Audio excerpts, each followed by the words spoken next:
शांताकारं भुजगशयनं पद्मनाभं सुरेशं विश्वाधारं गगनसदृशं मेघवर्णं शुभांगं लक्ष्मीकान्तं कमलनयनं योगिभिर्ध्यानगम्यं वंदे विष्णुं भवभयहरं सर्वलोकैकनाथं। जय श्री हरि विष्णु, जय श्री राधे कृष्ण। आप सभी का हमारे YouTube चैनल पे बहुत बहुत स्वागत है। आइए सुनते हैं कामदा एकादशी व्रत की कथा। सबसे पहले तो आप सभी भक्तों को कामदा एकादशी व्रत की ढेर सारी शुभकामनाएं। आप सभी के जीवन में लक्ष्मी नारायण की कृपा से आप सभी को सभी प्रकार के सुख और समृद्धि की प्राप्ति हो। लक्ष्मी नारायण आप सभी के इच्छाओं को पूर्ण करे। कामदा एकादशी का व्रत, यह व्रत जो कि हर वर्ष चैत्र माह के शुक्ल पक्ष की एकादशी तिथि के दिन कामदा एकादशी का व्रत किया जाता है। हर माह के कृष्ण पक्ष और शुक्ल पक्ष की एकादशी तिथि के दिन एकादशी का व्रत किया जाता है। इसे एकादशी या 11 व्रत के नाम से जाना जाता है और हर व्रत का अपना अपना विशेष महत्व माना गया है। इसी प्रकार से चैत्र माह के शुक्ल पक्ष में पड़ने वाली कामदा एकादशी व्रत का अपना विशेष महत्व माना गया है। जो भी भक्त सच्ची श्रद्धा के साथ नियम और निष्ठा के साथ कामदा एकादशी का व्रत करते हैं तो इस व्रत के प्रभाव से व्यक्ति को वाजपेयी यज्ञ के बराबर पुण्य फलों की प्राप्ति होती है। यह व्रत सभी प्रकार के पाप और ताप को नष्ट करने वाली है। जिस प्रकार की अग्नि अपने तेज से सभी प्रकार की वस्तुओं को जलाकर नष्ट कर देती है, उसी प्रकार कामदा एकादशी भी तेज युक्त होती है। इस व्रत के प्रभाव से व्रती के सभी प्रकार के जाने अनजाने में किए गए भयंकर तम पाप भी नष्ट हो जाते हैं तथा पुत्र पौत्रादि प्रदायिनी सभी प्रकार के मनोरथ पूर्ण करने वाली यह एकादशी है। कामदा एकादशी के व्रत में इस दिन भगवान विष्णु, माता लक्ष्मी और भगवान विष्णु के वासुदेव स्वरूप का पूजन किया जाता है। इस दिन विशेष करके शाम के समय में भगवान विष्णु का, जो कि शाम के समय में डोलारूढ़ करके इनका पूरे विधि विधान के साथ पूजन करना चाहिए। इससे भगवान विष्णु अति प्रसन्न होते हैं और अपना कृपा प्रदान करते हैं। तो आइए सुनते हैं कामदा एकादशी व्रत की कथा। अगर आप कथा के लिए ब्राह्मण दक्षिणा, अन्नदान, वस्त्रदान आदि के लिए देना चाहते हो तो आप अपने श्रद्धा और सामर्थ्य के अनुसार हमें डिस्क्रिप्शन में जाकर के वहां से गूगल पे, फोन पे या अकाउंट नंबर के माध्यम से आप अपने श्रद्धा और सामर्थ्य के अनुसार हमें ब्राह्मण दक्षिणा प्रदान कर सकते हैं। तो आइए सुनते हैं कामदा एकादशी व्रत की कथा। तो बोलिए प्रेम से भगवान विष्णु की जय, माता लक्ष्मी की जय, भगवान वासुदेव की जय, भगवान श्री कृष्ण की जय, सर्वदेवी देवता की जय। बहुत समय पहले की बात है कि एक बार भगवान श्री कृष्ण और महाराज युधिष्ठिर साथ में बैठे थे। तो महाराज युधिष्ठिर ने कहा भगवान श्री कृष्ण से कि हे भगवान, आपको कोटि धन्यवाद जो आपने हमें ऐसी सर्वोत्तम व्रत की कथा सुनाई, मगर इससे हमारी जिज्ञासा और भी बढ़ती जा रही है और बार बार यही इच्छा होती है कि और भी आगे की सुंदर कथाओं को मैं सुनूं। हे महाप्रभु, चैत्र शुक्ल एकादशी का क्या नाम है और इसका क्या महात्म्य है, आप कृपा कर मुझसे कहिए।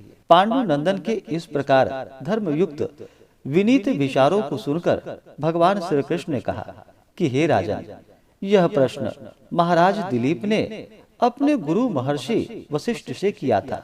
उन्होंने जो कथा सुनाई, अब मैं वही कथा तुम्हारे सम्मुख प्रस्तुत करता हूँ। हे राजन, चैत्र शुक्ल एकादशी का नाम कामदा एकादशी है। इसका व्रत करने वाला महान पापों से छूट जाता है। यह एकादशी अत्यंत पुण्य को देने वाली, पापों को नष्ट करने वाली और संतान को देने वाली है। हे राजन सुनो, तुम्हें एक प्राचीन आख्यान सुनाता हूँ। एक नगर था। नगर का नाम भोगीपुर था और वह महान ऐश्वर्यों से संपन्न थी। वहाँ पर यक्ष और गंधर्वों का निवास था और वहाँ के राजा का नाम पुंडरीक था। राजसभा में नित्य ही गान वाद्य हुआ करता था। उसी राज्य में ललित नाम का गंधर्व अत्यंत ही सुंदर और ऐश्वर्यशाली था। उसकी स्त्री का नाम ललिता था। वे दोनों प्रेम पूर्वक अपना जीवन व्यतीत करते थे। एक दिन ललित राज दरबार में गा रहा था, मगर किसी कारणवश ललिता नहीं थी। अस्तु उसका ध्यान गाना गाने में चूक गया और फिर चुगलखोरों की वहां पर बन आई। उन्होंने राजा से एक के चार लगाकर उन्हें क्रोधित कर दिया। राजा ने अत्यंत क्रोध कर कहा कि हे दुष्ट, तू राक्षस हो जा। राजा के श्राप से ललित तुरंत ही राक्षस हो गया। उसका शरीर महाविशाल और भयंकर हो गया। हाथ पांव एकदम कुरूप हो गए, बेडोल हो गए। यह खबर ललिता के पास पहुंची तो वह बड़ी दुखी हुई, मगर क्या कर सकती थी। रोती पीटती अपने पति के साथ वह भी निकल पड़ी और फिर ललित क्रूर कर्मों को करने में रत हो गया। घूमते फिरते ये दोनों विंध्य प्रदेश के पर्वतों और जंगलों में जा पहुंचे, जहां पर कि महर्षि श्रृंगी का आश्रम था। ललिता दौड़ती हुई महर्षि के आश्रम में जा पहुंची और महर्षि के चरणों में नतमस्तक होकर रोने लगी। श्रृंगी ऋषि ने कहा कि हे देवी, तुम कौन हो, यहाँ किसके साथ आई हो और क्या चाहती हो। महर्षि के ऐसे वचन को सुनकर ललिता ने कहा कि हे प्रभु, मेरा नाम ललिता है। मैं विरंधवा नामक गंधर्व की पुत्री हूँ। मेरा पति श्राप के कारण राक्षस हो गया है। उसी के कल्याणार्थ मैं आपकी शरण में आई हूँ। आप कृपा कर श्राप से मुक्त होने का कोई उपाय बतलाइए। ललिता के ऐसे वचन को सुनकर महर्षि ने कहा कि हे देवी, अभी चैत्र का महीना है। तुम चैत्र के शुक्ल पक्ष की कामदा एकादशी का व्रत मेरी बताई गई रीति अनुसार करो और उसका फल अपने पति को अर्पण करो। तुम्हारा पति अवश्य ही श्राप से मुक्त हो जाएगा। ललिता ने महर्षि की बताई हुई रीति के अनुसार चैत्र शुक्ल कामदा एकादशी का व्रत, जो कि विधिवत वही आश्रम में किया, और द्वादशी के दिन उसका पुण्य फल अपने स्वामी को अर्पित कर भगवान से उनके श्राप मोचन की प्रार्थना की। तत्काल ललित का श्राप नष्ट हो गया और वह पुनः अपने प्रथम स्वरूप में हो गया। तब दिव्य विमान पर सवार हो दोनों प्रसन्नता पूर्वक अपने नगर को गए। अस्तु यह कामदा नामक एकादशी का व्रत, जो कि महान अक्षय फल देने वाला और पापों को नष्ट करने वाली है।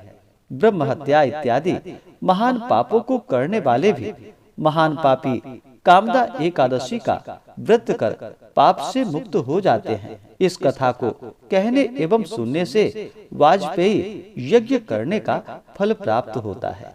तो बोलिए प्रेम से भगवान विष्णु की जय, माता लक्ष्मी की जय, एकादशी माता की जय, भगवान श्री कृष्ण की जय, भगवान वासुदेव की जय, सर्वदेवी देवता की जय। इसी प्रकार से जो भी भक्त सच्ची श्रद्धा के साथ, नियम और निष्ठा के साथ कामदा एकादशी का व्रत करते हैं, इस दिन भगवान विष्णु, माता लक्ष्मी और भगवान विष्णु के वासुदेव स्वरूप का पूजन करते हैं, तो उनके सभी प्रकार के पाप और ताप नष्ट हो जाते हैं।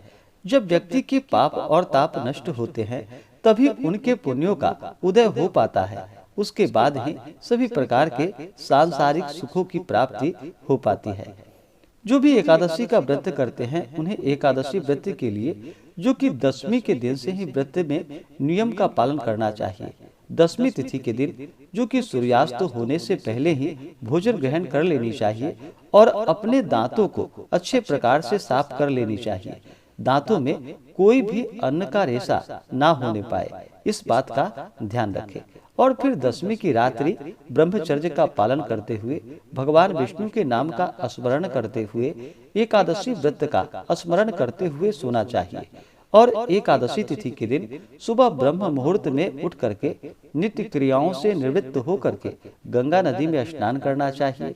गंगा नदी में अगर स्नान ना कर पाए तो घर के नहाने के पानी में ही थोड़ा सा गंगा जल मिला करके स्नान करना चाहिए, माता गंगा का स्मरण करते हुए। उसके बाद फिर शुद्ध वस्त्र धारण करके व्रत का संकल्प लेना चाहिए। भगवान विष्णु से प्रार्थना करनी चाहिए कि हे भगवान विष्णु, हे माता लक्ष्मी, आज मैं कामदा एकादशी का व्रत करने जा रहा हूँ या करने जा रही हूँ। इस प्रकार से भगवान से प्रार्थना करें कि मेरे सभी प्रकार के पाप और ताप नष्ट हों। आपके मन में जो भी इच्छा हो, जो भी कामना हो, वह प्रभु से कहें। इस प्रकार भगवान से प्रार्थना करते हुए एकादशी तिथि के दिन, जो कि दिन रात्रि उपवास रहते हुए भगवान का सुबह और शाम के वक्त पूरे विधि विधान के साथ पंचोपचार या खोटोपचार पूजन विधि के द्वारा पूजन करना चाहिए, कथा श्रवण करनी चाहिए, भगवान की आरती करनी चाहिए। जो उपवास नहीं रह पाते हैं, जिनका स्वास्थ्य सही ना हो, वो एक समय फलाहार ग्रहण करें। कामदा एकादशी के व्रत में इस दिन, जो कि भगवान विष्णु का, उन्हें दोलारूढ़ करके इनका पूरे विधि विधान के साथ पूजन किया जाता है और उसी के सामने बैठ करके रात्रि जागरण करते हुए, भगवान नाम का स्मरण करते हुए, भजन कीर्तन करते हुए समय को व्यतीत करना चाहिए। और अगले दिन जाकर के द्वादशी तिथि के दिन फिर सुबह उठ करके स्नान करके शुद्ध वस्त्र धारण करके ब्राह्मणों को भोजन करवाना चाहिए, ब्राह्मणों को दान और दक्षिणा देनी चाहिए और फिर समय के अनुसार व्रत का पारण करना चाहिए। इससे अनंत गुना पुण्य फलों की प्राप्ति होती है। तो आइए अब जानते हैं कामदा एकादशी व्रत के शुभ मुहूर्त और पारण समय के बारे में। इस बार कामदा एकादशी का व्रत, जो कि 1 अप्रैल 2023 दिन शनिवार को और 2 अप्रैल को भी कुछ पंचांगों में एकादशी का व्रत बतलाया गया है। एकादशी तिथि प्रारंभ समय, जो कि 31 मार्च 2023 दिन शुक्रवार रात्रि 1:59 यानी कि एकादशी प्रारंभ 1 अप्रैल को तड़के 1:59 से एकादशी तिथि प्रारंभ है और एकादशी तिथि की जो समाप्ति होगी वह 2 अप्रैल 2023 दिन रविवार सुबह 4:21 पे एकादशी तिथि की समाप्ति होगी। तो शुद्ध रूप से सूर्योदय व्यापनी और द्वादशी युक्त, जो कि 1 अप्रैल 2023 दिन शनिवार को एकादशी का व्रत किया जा रहा है। और कुछ पंचांगों में, जो कि 2 अप्रैल को भी एकादशी का व्रत बतलाया जा रहा है, जो भी वैष्णव हैं, मोक्ष इच्छुक हैं, उनके लिए 2 अप्रैल को भी एकादशी का व्रत बतलाया जा रहा है। लेकिन कोई दिक्कत नहीं है, आप 1 अप्रैल 2023 दिन शनिवार को भी व्रत धारण कर सकते हैं। तो जो भी 1 अप्रैल 2023 को व्रत धारण करेंगे, वो व्रत का पारण, जो कि 2 अप्रैल 2023 दिन रविवार को व्रत का पारण करेंगे। एकादशी का व्रत का पारण जो किया जाता है, वह पारण जो कि हरिवासर समाप्त होने के बाद ही करना चाहिए।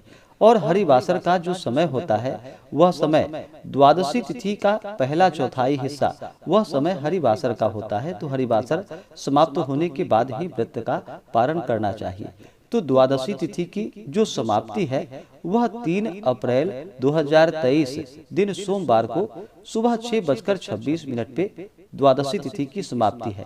तो हमें पारण के लिए जो समय प्राप्त हो रहा है, जो भी 1 अप्रैल को व्रत धारण करेंगे, वो 2 अप्रैल 2023 दिन रविवार को व्रत का पारण, जो कि सुबह 10:21 से सुबह 11 बजे तक व्रत का पारण करेंगे। अगर इस समय में पारण ना कर पाएं, तो आप आगे, जो कि दोपहर 1:30 से शाम 4 बजे के अंदर ही व्रत का पारण कर लें। और जो भी 2 अप्रैल को व्रत धारण करेंगे, वो अगले दिन 3 अप्रैल को व्रत का पारण करेंगे। और पारण का जो समय होगा, वह समय सुबह 6:09 से सुबह 6:24 तक व्रत का पारण किया जाएगा। इस बार कामदा एकादशी व्रत का पारण, जो कि गो घृतेन पारणम, यानी कि गौ घृत से इस व्रत का पारण किया जाएगा। यह संभव ना हो पाए तो आप तुलसी दल या जल से व्रत का पारण करें, फल से व्रत का पारण करें। जो भी एकादशी का व्रत करते हैं, उन्हें एकादशी व्रत के दौरान कुछ बातों का ध्यान रखना चाहिए। एकादशी के व्रत में, जो कि इस दिन चावल ग्रहण नहीं करनी चाहिए, तामसिक वस्तुओं का प्रयोग बिल्कुल भी नहीं करना चाहिए। घर के परिवार के सदस्यों को भी इस बात का ध्यान रखना चाहिए कि आपके घर में जो भी व्रत धारण कर रहे हों, तो उनके साथ साथ अगर परिवार के सदस्य भी व्रत में नियमों का पालन कर लेते हैं, तामसिक वस्तु का प्रयोग नहीं करते हैं, चावल आदि का प्रयोग नहीं करते हैं और स्नान करके कम से कम भगवान विष्णु का पूजन कर लेते हैं, धूप दीप भी दिखा देते हैं, उसके बाद भोजन ग्रहण करते हैं, तो उन्हें भी पुण्य फलों की प्राप्ति होती है। तो इस दिन परिवार के सदस्यों को भी शुद्ध और सात्विकता का पालन करना चाहिए और जो भी व्रत धारण करते हैं उन्हें ब्रह्मचर्य का पालन करना चाहिए। व्रत के दौरान किसी के ऊपर क्रोध नहीं करनी चाहिए। अगर क्रोध करते हैं तो मुख से न निकलने वाले शब्द भी मुख से निकल जाते हैं, तो किसी के ऊपर क्रोध नहीं करनी चाहिए। अपने मन में किसी के प्रति ईर्ष्या या द्वेष का भाव नहीं लाना चाहिए। शुद्ध और सात्विकता का पालन करते हुए ही व्रत को धारण करना चाहिए। महिलाओं का अपमान बिल्कुल भी नहीं करना चाहिए। जहाँ पर भी महिलाओं का अपमान होता है वहाँ से माता स्थिर लक्ष्मी रुष्ट होकर चली जाती है, तो महिलाओं का अपमान भी नहीं करना चाहिए। और महिलाओं को भी ध्यान देना चाहिए कि वो भी पुरुषों का अपमान ना करे, उनका भी सम्मान अवश्य ही करते रहे। तो पूर्ण श्रद्धा भक्ति भाव के साथ ही व्रत को धारण करना चाहिए। व्रत के लिए अगर मन में अश्रद्धा हो, अविश्वास हो, तो उस व्रत को नहीं करना चाहिए। वह व्रत निष्फल ही माना जाता है। तो प्रभु पे विश्वास रखते हुए पूर्ण श्रद्धा के साथ ही व्रत को करना चाहिए। इससे भगवान श्री हरि विष्णु अति प्रसन्न होते हैं और अपना कृपा प्रदान करते हैं। इस बार कामदा एकादशी के व्रत में भगवान विष्णु का पूरे विधि विधान के साथ पूजन करें। अगर आप संपूर्ण पूजन विधि के बारे में जानना चाहते हो तो उसका वीडियो जो कि हमारे चैनल पे अपलोडेड है, आप जा करके जानकारियां को प्राप्त कर सकते हैं। इस बार कामदा एकादशी के दिन भगवान विष्णु को जो कि विशेष करके उन्हें तुलसी दल अवश्य चढ़ाए और उन्हें 2 लवंग अर्पित करे। 2 लौंग लेकर के जोड़ा लौंग भगवान विष्णु को अर्पित करे और उसे प्रसाद के रूप में ग्रहण भी करना चाहिए। इससे भगवान श्री हरि विष्णु अति प्रसन्न होते हैं और अपना कृपा प्रदान करते हैं। तो आशा करता हूँ कि यह जानकारी आपको अच्छा लगा हो।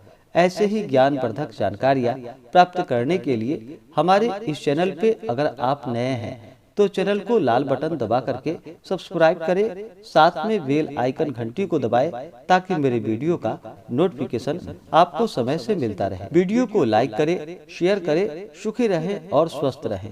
जय श्री राधे कृष्ण। धन्यवाद।